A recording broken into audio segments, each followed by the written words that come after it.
आपल्या मुलामुलींसाठी आपण अनुरूप स्थळे शोधताय? आता आपला शोध येथे येऊन संपतो. आता आपली चिंता संपलेली आहे. आपल्या मुलामुलींसाठी अनुरूप जोडीदार शोधण्याचा निवडण्याचं एकमेव केंद्र शादीबंधन वधूवर सूचक केंद्र. या संस्थेमध्ये सर्व समाजातील 70,000 पेक्षा जास्त स्थळे नोंदणी असलेले असे शादीबंधन वधूवर सूचक केंद्र. संपूर्ण महाराष्ट्रात आणि कर्नाटकात प्रसिद्ध असलेले एकमेव वधूवर सूचक केंद्र म्हणजे शादीबंधन वधूवर सूचक केंद्र, ज्यांच्याकडे आहे सर्व समाजातील सर्व जाती आणि पोटजातीतील 70,000 पेक्षा जास्त स्थळांची नोंदणी. आपल्या इच्छेप्रमाणे वर्गवारी करून अनुरूप स्थळे निवडण्याची सुविधा. एक वेळा जोडले जा आणि आपलं जीवन सफल करून घ्या. हजारोंनी याचा लाभ घेतला आहे. आपणही आपल्या मुलामुलींसाठी, विधूर, विधवा, वयस्करांसाठी योग्य स्थळांची निवड करा. एक सुवर्ण संधी घेऊन येत शादीबंधन. आजच संपर्क करा. शादीबंधन वधूवर सूचक केंद्र, लोकसंदेश न्यूज ऑफिस समोर, महाराष्ट्र स्क्रॅप जवळ, 100 फुटी road, Sangli. Pincode 416 customer care number 9922864545. आमच्या वेबसाईटवर स्थळे पहा. आमची वेबसाईट आहे www.shadibandhan.in.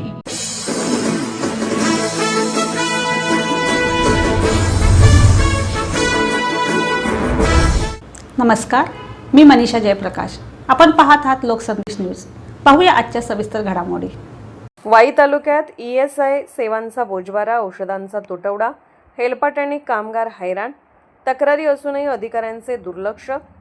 वाई तालुक्यात कामगारांसाठी सुरू असलेल्या ESI आरोग्य सेवेचा बोंघळ कारभार अनेक दिवसांपासून सुरू असल्याचा आरोप होत असून औषधांच्या तुटवड्यामुळे कामगारांना मोठ्या अडचणींना सामोरे जावे लागत आहे. याबाबत अनेक वेळा तक्रारी करूनही संबंधित कामगार कल्याण मंडळाकडून कोणतीही ठोस दखल घेतली जात नसल्याने कामगारांमध्ये तीव्र नाराजी व्यक्त होत आहे. अनेक कंपन्यांमध्ये काम करणाऱ्या कामगारांच्या पगारातून भविष्य निर्वाह निधी व ESI योजनेसाठी नियमित कपात केली जाते. या योजनांचा उद्देश कामगारांना आरोग्य सुविधा व वैद्यकीय उपचार उपलब्ध करून देणे हा असला तरी प्रत्यक्षात मात्र वाई तालुक्यातील अनेक कामगारांना या सुविधांचा लाभ मिळत नसल्याचे चित्र समोर येत आहे. ESI अंतर्गत असलेल्या दवाखान्यांमध्ये अनेक आजारांवरील आवश्यक गोळ्या व औषधे उपलब्ध नसल्याची तक्रार कामगारांकडून वारंवार करण्यात येत आहे.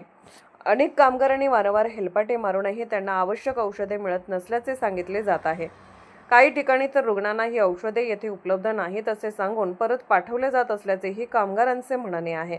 कामगारांकडून सातत्याने तक्रारी करूनही कामगार कल्याण मंडळाचे अधिकारी याकडे दुर्लक्ष करत असल्याचे दिसत असून या गंभीर प्रश्नांवर अधिकारी मुग गिळून गप्प बसल्याचे चित्र असल्याची टीका नागरिकांकडून केली जात आहे. कामगारांच्या पगारातून नियमितपणे पैसे कपात करूनही त्यांना मूलभूत वैद्यकीय सुविधा मिळत नसणे ही अत्यंत गंभीर बाब असल्याचे मत अनेक कामगारांनी व्यक्त केले आहे. त्यामुळे कामगारांची होणारी लूट तात्काळ थांबवावी अशी जोरदार मागणी वाई तालुक्यातून होत आहे. कामगार कल्याण मंडळाच्या अधिकाऱ्यांनी या प्रकरणात तातडीने लक्ष घालून ESI दवाखान्यांमध्ये असलेल्या औषधाच्या तुटवड्याची चौकशी करावी, आवश्यक त्या सर्व गोळ्या व औषधे तात्काळ उपलब्ध करून द्यावीत आणि कामगारांची होणारी हेळसांड त्वरित थांबवावी अशी मागणी कामगार व नागरिकांकडून करण्यात येत आहे. सातारा प्रतिनिधी प्रवीण नवघरे.